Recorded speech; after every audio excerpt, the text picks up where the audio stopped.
Hey, welcome to another Stunt Rigging Toolbox Talk. Today's going to be anchors B, so 41. This will be 42 on anchors again, because somebody I really respect and an associate in the business sent in a comment, and he's right on certain things and he concurs with many things. But one of them is on the putting in the ground pins, i.e. bull pricks, i.e. large 10 stakes, whatever you want to call them. I mean, back in the day, we used Volkswagen half axles because they have a flange on top. They're heat treated. They're 4 feet long, actually at an inch and an eighth or something in diameter, heat treated, and you just set a sharp in the end. But they give you a place to attach to. They've got a bigger head to hit. You know, that's what we use. But all varieties of these inch and an eighth steel nails that are between, most of the testing is between 4 and 5 feet of depth.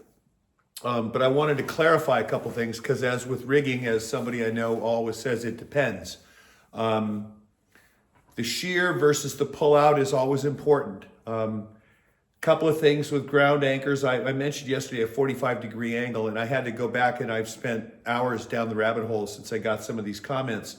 And I wanted to clarify, and I also wanted for my own self to know. I look back at various ground anchor installations, pins put in for various things I've done over the last 30 years. And I realized that I never really got a ground pin in at 45 degrees. I think 30 is about the max, especially when using a sledgehammer, which if any of you guys have pounded these fuckers in, you know that putting a 4-foot, $1.20 stake in the ground is a real bitch. And if you're trying to smack it and hit it right with a 20-pound sledge, 45 ain't gonna cut it. So you end up somewhere between 10 and 30 degrees. And most of the ones I put in are around 25, 30 degrees. So I wanted to correct that because we don't like to lie, and I had to go back and research it. I also spent a lot of time this morning and last evening looking at all of the geology research, all of the current FEMA research, all of this, from building codes to everything on anchors. And of course, a lot of people use the large screw-in anchors now, which are a different story because we don't usually have a way to drill a big enough hole to put in a screw-in anchor. You don't pilot hole them and put in a screw-in anchor. So typically I'm going to leave it with, they're available to us. We can use them. It's just the time and effort to put them in with equipment. I mean, I'm a lazy old fucking pounding them in with a sledgehammer. Got old, so I use a jackhammer. But now I carry a little electric jackhammer so I can do this. But the fact is, putting something in, a meter 20 to a meter 50 to a meter 60, 70 into the ground is a big deal. A second thing I wanted to mention is all these anchors are tested with pull at ground level. So if you've got a meter long anchor and you put it in a half a meter, you got to anchor at the bottom of that pin right at the ground. Now that doesn't sound like a big deal. I mean, if you're choking a span set, but the more vertical that gets, the more the span set wants to slide up. Now, the farther from the ground you put that anchor, meaning if this is the head you've been pounding on and this is way down here, the ground level, then the more it relies on the material, parent material, and it'll bend. Okay, so these are all factors. That's why I said it depends. And I needed to clarify all that because I don't want it, it ain't an exact science, and I don't expect you to get out there with a protractor and measure shit. But just to be certain now, after 4 hours of rabbit holing on the internet and through old books and stuff, it seems like, and Ray Pierce was very correct in his correction of me, 10 degrees is a minimum and up to 30 degrees is a maximum on putting these long ground anchors in, depending on soil. Of course, all this depends on soil. Also, where you attach, it has to be down by the ground. So, like I said, if you're putting in a pin and you're span setting to it, or polyester round sling and a choke to it, it's got to stay down at ground level. It can't be up at the top because you're going to rely on the diameter and the strength of the material, and it will bend between the ground and where your pull is. So that will reduce your anchor force's ability. So a lot of these anchors have welded plates to put a shackle to, etc., and you drive it down until the eye where you attach to is directly at the ground level, which makes a huge difference. So these are things like when I say it depends. I was trying to gloss over a lot of it and make life easy, but in the interest of full disclosure and being correct, I had to go back and redo this one. So we understand the difference between shear and pull out, okay, in your angle. And you also have to remember your angle of your stake. If it's between, now all the research, Ray Pearson mentioned 10 degrees as the best angle, and that works. It also has to play in with your included angle of what your anchor line is coming in at. Okay, so, you know, we all know 45 degrees, however high your anchor is, however far out you go, that's 45 degrees. And you have, basically that's a straight 45 vector. You have down force and back force equal at that point. That's where the vector equals out. Now, if you're doing a tensioned high line, that's not really a bigger concern for you as the linear pull. So you're going to probably go to a flatter anchor line. So 30 degrees, 20 degrees. When you put in your ground anchor, you have to look at the angle it comes into the anchor at. So if your anchor is at 10 degrees and your line is at 45, you're actually at a 55 degree angle to the ground. Okay, if you're at a 10 degree angle, and this is 45 now, if this is 30 and this is 10, you're at a 40, you're almost a 45. Okay, so you look at these, and the angle of what comes in plus the angle of what your stake is going to make how, it's the angle of incidence to your anchor is going to make the difference in how the anchor functions. At 45, it does tend to want to rip the soil out and set much more vertically when you're pulling. So I'm going to stand corrected on that. And especially since I never really saw any 45 degree anchors in all of the photos I have over the last gazillion years. It comes down to between, Ray says 10 degrees. The research says between 10 and 30. Okay. And I read some of these comments. This is great that people who actually know this shit, and Ray has a circus background as well as stunt rigging background. Ray's been around eons, and I respect him tremendously. And these are the things you learn over time, as well as if you stay up on current research. And because I hadn't done my homework prior to doing that video to find out the newest, bestest numbers, I'm kind of backtracking a bit. And what I found is between 10 and 30 degrees on putting a ground nail in. And it also depends on how high up you choke that span set or attach that shackle. And of course, you always back them up with at least one, if not two other ground anchors in a line, in a series. And spacing of your ground anchors is also important, because if the earth disturbs, the next one will disturb more and more. So you need to keep enough space between them. Now, a point to mention is if you're using plates, anchor plates with large anchors, remember the pull on your plate is going to distribute the force over the number of anchors, plus it changes the angle. The plate is not going to be, if this comes into a flat plate and the flat plate is nailed here, this is going to pull more on a shear force. It's going to pull the back anchors up more and the front anchors push down more. But what's going to happen is you're basically mitigating a lot of the angle of the incoming anchor line and really changing how it affects where you're at. Plus you are right at ground level. So these factors all play into your ground anchor situation. I just wanted to make sure I went back and corrected or added to the whole, 45 theory on the ground anchors, because the best research now for pound in ground nails, whatever you want to call them, circus tent stakes, that kind of thing for anchors, is between 10 and 30 degrees, okay, into the ground. Now that doesn't include the angle to your anchor point. And remember, all of this is forces are anchored or are angle dependent. So you have to realize that a force of 100 kilos in this direction, when you pull this direction, is so much force up and so much force out. Okay? Just like with pulleys, you're changing the forces and a lot of times increasing the forces in two directions. It's called vectors, vector theory. All of this, is, some people get allergic to all these terms, but it's all just basic math, basic physics, basic geometry.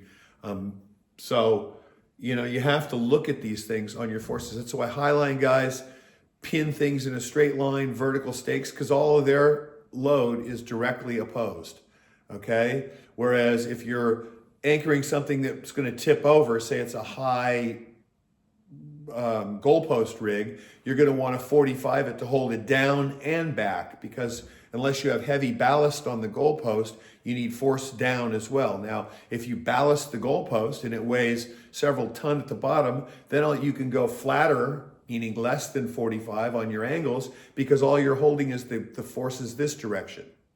Okay? So that's why today's catchphrase is "it depends." And I wanted to go over that. I won't even bother with the blackboard or whiteboard with black writing, however you want to call it, because you have to look at this stuff. And like I said, I spent 4 hours down the rabbit hole, and these are my best. I've parsed the information. And it correlates with what in reality I do. And various things use various angles. High lines, I tend to not be at 45, depending on how high my anchor point is. If I'm using a crane for an anchor point, I can get away with a lot less of an angle to anchor, because I don't anchor on the crane, I anchor on the ground, and I use the crane as a redirect. So the higher that is, the flatter my line's going to be back, because I'm trying to hold things back. The crane has enough weight to not tip over, hopefully, you've calculated correctly, in a direction of pull. So then you're more worried about tensioning your lines in directions of. People mention using IBCs. And of course, the rubber mats and slipping is a problem. That's why we put them on rubber mats, because they will slide. These are all factors to consider, but I just wanted to go back over it really quickly. I'm staring at the whiteboard here because I'm trying to see if there's anything new I should diagram, but not really. It has to do with angle of incidence and what are you trying to do? Are you trying to hold something down or keep something from bowing inwards? Now, like I said, a goalpost is a perfect thing. You put a piece of truss vertically, it's 10 feet in the air. Well, you want to be 10 feet out from it in the direction of pull to put your anchor, or preferably 2 diagonal anchors 10 feet out, because it stabilizes in this plane, the X and the Y axis. Okay, so then you end up with something that's very rigid. Plus it distributes it over 2 angles.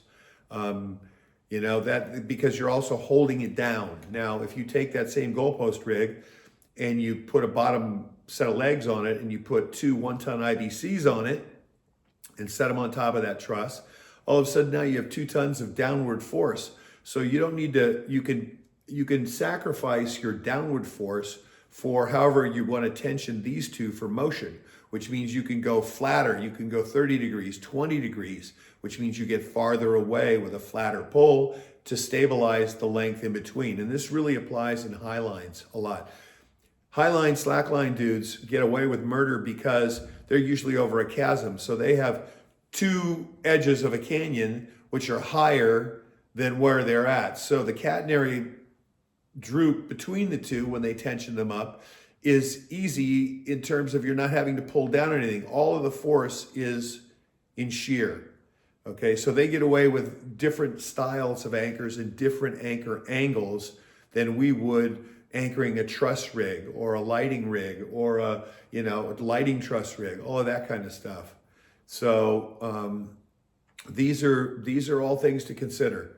Okay, but in terms of the anchor, pound-in anchors, the depth is important, and it seems like current thoughts and current research has gone between 10 and 30 degrees. 45's old school, super old school, and the reality is I never really got them pounded in like that, because with a sledgehammer you end up smacking yourself as opposed to trying to get them in. So I just wanted to correct that, and if anyone's interested, you know, just put in ground anchor ankles and you'll come up with fucking hundreds of pages of stuff and you have to parse through it all. But these are the issues. Where you're tying to. You should be at ground level. I don't care if your anchor's 10 feet long. If 5 feet's out of the top of the ground, you got to be at the ground level where you tie in, okay? Otherwise, you're relying on the material strength of whatever your stake is. Now, if it's not hardened steel, it's going to be X amount of steel, and you can actually calculate what the bending moment is and how much force they'll have from where they're anchored at the ground to wherever you picked at. It's a leverage formula, and it tells you distance from that and what it takes to bend it. You can mitigate that, of course, by coming higher and pinning it back more, which now it can bow this way, but you're going to increase your bending moment because it's a different leverage force. It's supported on both ends. It's like hanging truss from 2 points or 1 point, cantilevered, or 3 points. Each one is going to take up some of the deflection that you have in your parent metal, which is only X amount based on its metal properties. So these are all things to consider, and I just wanted to kind of throw a quick one in on that, so that people don't think it's a hard fast, and don't get caught up with, protractors. That's 90 degrees, kids. So 45's there. So if it's flatter than that, it's probably somewhere between 20 and 30 and 45. You look at these and you can calculate it and look at it. You can get your iPhone on it. You can do a lot of different things. And also the simple way is, for however high your anchor point you're pulling from, say it's your high line pick or it's something you have to hold back a goalpost, you can mathematically calculate it. Because if it's 10 feet tall, it's 10 feet out, and that's 45. And then you go X number of feet more, and that's 40, 30, 20, 10.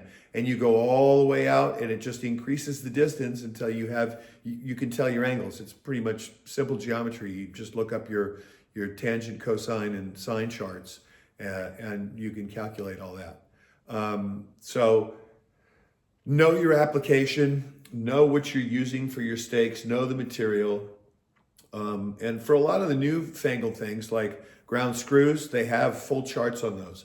For the duckbill or platypus, for soft sandy soil and gravelly soil, they have pull-out charts for those and angles.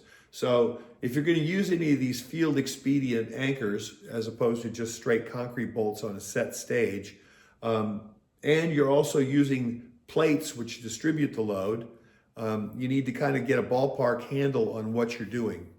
And a ballpark handle is good as long as you're overestimating your design factor, or overestimating your forces and underestimating your design factor. So if you think you're going to pull 10,000 pounds or 5 tons, okay, you make sure your anchor is good for X number more than that based on your design preference. If you're pulling 1 ton of force and your anchor is good at that angle for 5 tons, you're at a design factor of 5. So think about these things in ballpark numbers, and don't just minimize, because if you're working in margins of hundreds of kilos, you're going to not be within a design factor, folks. You need to be way above that.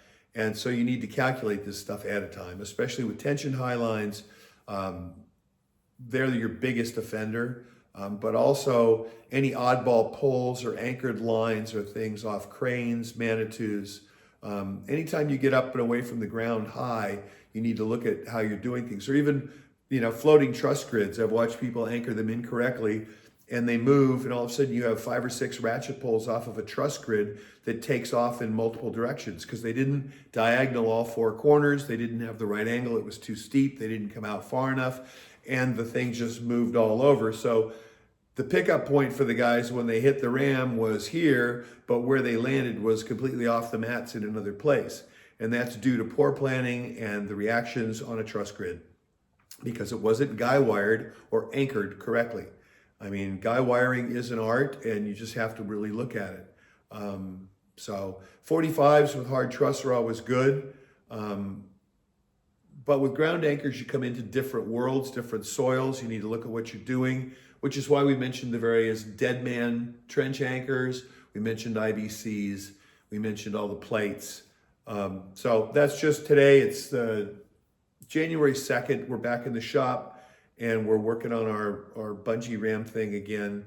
And I wanted to clarify that so that, I learn every day, and I'm trying to be very specific so that I don't get badgered by lots of people who are being, let's say, overly pedantic with this stuff. There are opinions I respect, and they send me down research paths.